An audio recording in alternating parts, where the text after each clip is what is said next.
Pagkatapos ko ngang magluto ng breakfast ay sinusunod ko namang iluto yung baon nila sa school.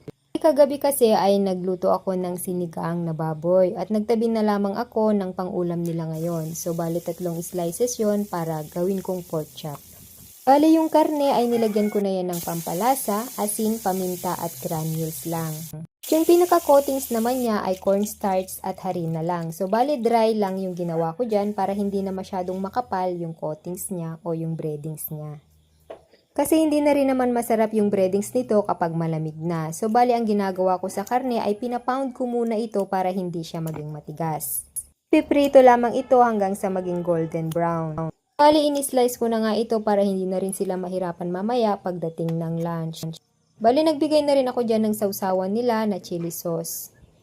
Mabilis lang din kasing i-prepare pag mga prito-prito na ulam. Minsan ay nag-aadobo ako pero niluluto ko na talaga siya ng gabi at iinit ko na lang ng umaga.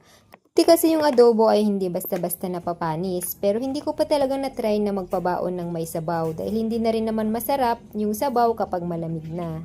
Bali yung tira nila sa baon ay yun naman ang almusal nung bunso dahil ayaw nga niya yung sampurado. Hindi kasi talaga siya mahilig sa matatamis. Try niyo din niyang iluto para sa inyong mga kids, mga momshies. Perfect yan na pang baon para hindi laging frozen foods. Paki-like and share naman po ang ating mga videos. Maraming salamat. See you in our next vlog.